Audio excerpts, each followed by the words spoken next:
ಗೊತ್ತಾ, ಹೆಸರುಗಳು ತಗೊಳ್ಳೋದ್ರಿಂದ ಉಪಯೋಗ ಆಗಲ್ಲ. ಇವಾಗ ಹೆಂಗೆ ನಾವು ಜಗದೀಶ್ ಸರ್ನ ಅಪ್ರೋಚ್ ಮಾಡೋದು, ಅದೇ ರೀತಿಯಾಗಿ ಎಲ್ಲರಿಗೂ ಈ ವಿಷಯ ಮುಟ್ಟಿಸುವಂಥ ಪ್ರಯತ್ನ ನಾವು ಖಂಡಿತವಾಗ್ಲೂ ಮಾಡಿದ್ದೀವಿ. ಇವಾಗ ನಾವು ಕಂಪ್ಲೇಂಟ್ ಕೊಡೋದಕ್ಕೆ ಧೈರ್ಯ ಮಾಡಿ ಒಬ್ರು ಬಂದು ಪೂರ್ಣ ತಂಡದಿಂದ ನಿಂತು ಡೇ ನೈಟು ನೋಡದೆ ಅವ್ರ ಹತ್ರ ರಿಕ್ವೆಸ್ಟ್ ಮಾಡಿ ಅದಕ್ಕೆ ಬೇಕಾಗಿರುವಂಥ ಪ್ರೂಫ್ ಕೊಟ್ಟು ಅದನ್ನ ಏನೇನಿದೆ ನಮ್ಗೇನು ಗೊತ್ತೋ ಅದನ್ನ ನಾವೆಲ್ಲನೂ ತಿಳಿಸೋದಕ್ಕೆ ಪ್ರಯತ್ನ ಪಟ್ಟಿದ್ದೀವಿ. ಇವಾಗ ಯಾರಾದರೂ ಒಂದು ಬಂದು ಹೇಳಿದ್ರೆ ತಾನೇ ಇಂಥದ್ದೊಂದು ಕಾನೂನು ಇದೆ ಅನ್ನೋದು ಬೇರೆಯವ್ರಿಗೆ ಗೊತ್ತಾಗುತ್ತೆ. ಅರ್ಧ ಜನಕ್ಕೆ ಪೈರಸಿ ಅಂತಂದರೆ ಅದು ಪೈರಸಿ ಒಂದು ಅಫೆನ್ಸ್ ಅಂತಾನೆ ಗೊತ್ತಿಲ್ಲ ಅನ್ನೋ ರೀತಿಯಲ್ಲಿ ಬಿಹೇವ್ ಮಾಡ್ತಾರೆ, ಇನ್ನರ್ಧ ಜನ ನಗ್ತಾರೆ.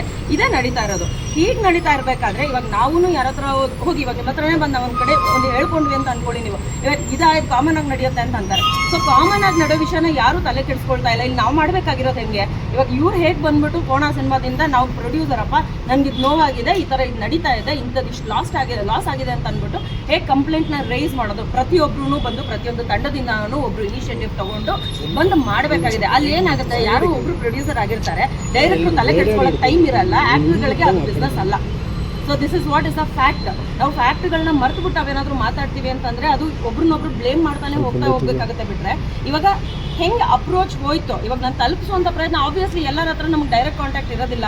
ಡೈರೆಕ್ಟ್ ಕಾಂಟ್ಯಾಕ್ಟ್ ಇರೋರು ನಮ್ಮ ಹತ್ರ ಕಾನ್ವರ್ಸೇಟ್ ಮಾಡ್ತಾರೆ. ಡೈರೆಕ್ಟ್ ಕಾಂಟ್ಯಾಕ್ಟ್ ಇಲ್ದಿರೋರ್ಗೆ ಏನು ಮಾಡ್ತಾರೆ, ಅವ್ರ ಮ್ಯಾನೇಜರೋ ಅಥವಾ ಅವ್ರ ಅಸಿಸ್ಟೆಂಟೋ, ಅವ್ರು ಯಾರು ಪರಿಚಯನೋ, ಸುತ್ತಮುತ್ತ ಯಾರು ಓಡಾಡ್ತಿರ್ತಾರೋ ಅವ್ರಿಗೆ ಹೇಳುವಂಥ ಪ್ರಯತ್ನ ಖಂಡಿತವಾಗ್ಲೂ ಮಾಡಿದ್ದೀವಿ. ಅದು ನೀವು ಬೇಕಂದರೆ ಅವರು ಯಾವಾಗಾದ್ರೂ ಹೇಳೋಕ್ಕೆ ಸಾಧ್ಯ ಆಯಿತು ಅಂತಂದರೆ ಆ ಹೆಸರುಗಳನ್ನ ನಾವು ಹೇಳ್ಬೋದು. ಬಟ್ ತಲುಪಿಸಿಲ್ಲ ಅನ್ನೋದು ತಪ್ಪಾಗುತ್ತೆ. ಅವ್ರಿಗಳಿಗೂ ಗೊತ್ತು, ಯಾಕೆ ಇಂಡಸ್ಟ್ರಿನಲ್ಲಿ ಎಲ್ಲರೂ ವರ್ಕ್ ಮಾಡ್ತಾ ಇದ್ದೀವಲ್ವಾ. ವರ್ಕ್ ಮಾಡ್ತಿರೋರು ಅಂದರೆ ಸಿನಿಮಾ ಯಾರ್ಯಾರು ರಿಲೀಸ್ ಅಂತ ಮಾಡ್ತಾ ಇದ್ದಾರೋ ಪ್ರತಿಯೊಬ್ಬರಿಗೂ ಪೈರಸಿ ಅನ್ನೋದಿದೆ ಅಂತ ಗೊತ್ತು. ಅದಕ್ಕೆ ಆ್ಯಂಟಿ ಪೈರಸಿ ಕಂಪ್ನಿ ಹತ್ರ ಹೋಗಿ ಮಾತಾಡಿ ಅದನ್ನು ತೆಗಿಸ್ಬೇಕು, ಅದನ್ನು ಡಿಲೀಟ್ ಮಾಡಿಸ್ಬೇಕು ಅನ್ನೋದು ಕೂಡ ಗೊತ್ತು. ಅಂದರೆ ಇನ್ನೊಂದು ಆಕ್ಯುಪೇಷನ್ಗೆ ನಾವು ಜಾಗ ಮಾಡಿಕೊಟ್ಟಿದ್ದೀವಿ ಹೊರತು ಇದನ್ನು ಕಿತ್ತ ಹಾಕಬೇಕು ಅಂತ ಯೋಚನೆ ಮಾಡಿಲ್ಲ. ಇದನ್ನು ಕಿತ್ತಾಕಿದ್ರೆ ಒಂದಷ್ಟು ಜನ ಇನ್ನೊಂದಷ್ಟು ಜನ ಕೆಲಸ ಮಾಡೋಂಗೇ ಇರಲ್ಲ.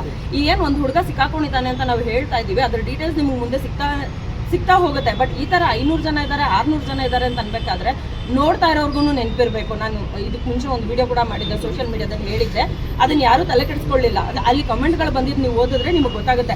ಅರ್ಧ ಜನಕ್ಕೆ ಏನಿದೆ ಅಂತಂದರೆ ಹೌದು ಪೈರಸಿ ತಪ್ಪು ಅಂತ ಹೇಳ್ತಾರೆ, ಇನ್ನರ್ಧ ಜನ ನಿಮ್ಮ ಸಿನಿಮಾ ಚೆನ್ನಾಗಿಲ್ಲ ಅದಕ್ಕೆ ನೀವು ಇದೆಲ್ಲ ಗಿಮಿಕ್ ಮಾಡ್ತಾ ಇದ್ರೆ. ಸಿನಿಮಾ ರಿಲೀಸ್ ಆಗಿದ್ದಾಯಿತು, ನಾವು OTT ಕೊಟ್ಟಿದ್ದಾಯಿತು, ಸ್ಯಾಟಲೈಟಿಗೆ ಮಾರಿದ್ದಾಯಿತು, ನಮಗೇನು ಬರಬೇಕೋ ನಮಗೆ ಸಿನಿಮಾ ನಮಗೇನು ಕೊಡಬೇಕಿತ್ತು ಅದನ್ನು ಕೊಟ್ಟಿದ್ದಾರೆ. ಇನ್ನೂ ಕೋಣ ಸಿನಿಮಾನ OTTನಲ್ಲಿ ಚೆನ್ನಾಗಿ ನೋಡ್ತಾ ಇದ್ದಾರೆ, ನಮ್ಗೆ ಒಳ್ಳೆ ವ್ಯೂ ಬಂದಿದೆ. ಆಬ್ವಿಯಸ್ಲಿ ವ್ಯೂ ಬಂದಿದೆ ಅಂತ ಅಂದಮೇಲೆ ನಮಗೆ ದುಡ್ಡು ಬರುತ್ತೆ. ಬಟ್ ಇದನ್ನು ನಾವು ಕಷ್ಟಪಟ್ಟು ನಾವು ಕೆಲಸ ಮಾಡಿ ನಾವು ಹಾರ್ಡ್ ವರ್ಕ್ ಮಾಡಿ ಯಾವನೋ ಕೆಲಸ ಮಾಡಲ್ಲ ಅನ್ನೋ ಕೈಯಲ್ಲೆಲ್ಲ ಕೆಲಸ ಮಾಡಿಸಿ ಕಾಲಿಡ್ದು ನಾವೇ ದುಡ್ಡು ಕೊಟ್ಟು ನಾವೇ ಕಾಲಿಡ್ದು ಕೆಲಸ ಮಾಡ್ತಿದ್ದೀವಿ. ಅಂಥ ಸಿನಿಮಾನ ತೊಗೊಂಡೋಗಿ ಯಾವನೋ ಬಿಟ್ಟಿಯಾಗಿ ಹಾಕೊಂಡು ಇನ್ಯಾರಿಗೂ ಫ್ರೀಯಾಗಿ ತೋರಿಸ್ತಾನೆ ಅಂತಂದರೆ ನಮ್ಗೆ ಅದು ಹೆಂಗೆ ಕೋಪ ಬರ್ದಿರುತ್ತೆ. ನಮಗೆ ಬರೋ ಕೋಪ ಬೇರೆ ತಂಡಕ್ಕೆ ಯಾಕೆ ಬರ್ತಾ ಇಲ್ಲ?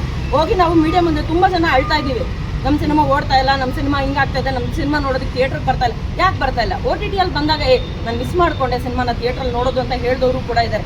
ಇವತ್ತಿಗೆ OTTನಲ್ಲಿ ರಿಲೀಸ್ ಆದಮೇಲೆ Z5ನಲ್ಲಿ ನಾನು ನೋಡಿದೆ, ನಾನು ಥಿಯೇಟ್ರಲ್ಲಿ ನೋಡೋದು ಮಿಸ್ ಮಾಡ್ಕೊಂಡೆ ಅಂತ ಅಟ್ಲೀಸ್ಟ್ 1000 ಜನ ನನಗೆ ಮೆಸೇಜ್ ಮಾಡಿರ್ಬೋದು ಇನ್ಸ್ಟಾಗ್ರಾಮ್ನಲ್ಲಿ. ಯಾಕೆ ಸಿನಿಮಾ ಥಿಯೇಟ್ರಿಗೆ ಬಂದು ನೋಡ್ಬಿಟ್ಟು ಆ ಒಪಿನಿಯನ್ ಕೊಟ್ಟರೆ ನಮಗೂ ಖುಷಿ ಆಗುತ್ತಲ್ಲ. ಎಂಟರ್ಟೈನ್ಮೆಂಟ್ಗೆ ಅಂತಲೇ ಮಾಡೋದು, ಅದನ್ನು ಒಂದು ಫ್ರೀ ಅಂದರೆ ಎಲ್ಲ ಕಡೆ ಫ್ರೀಯಾಗಿ ಏನು ಸಿಗುತ್ತೆ ಅನ್ನೋದನ್ನ ಆರಾಮಾಗಿ ಎಲ್ಲರೂ ನೋಡ್ತಾ ಇದ್ದೀರಾ. ದಯವಿಟ್ಟು ಆ ಫ್ರೀಯಾಗಿ ನೋಡೋದನ್ನ ಬಿಟ್ಬಿಟ್ಟು ನಿಮಗೆ ಸಾಧ್ಯ ಆಗುತ್ತಾ ಟಿಕೆಟ್ ಕೊಟ್ಬಿಟ್ಟು ಸಿನಿಮಾ ನೋಡಿ, ಇಲ್ಲ ಅಂತಂದ್ರೆ OTT ಬರೋವರೆಗೂ ಕಾಯಿ.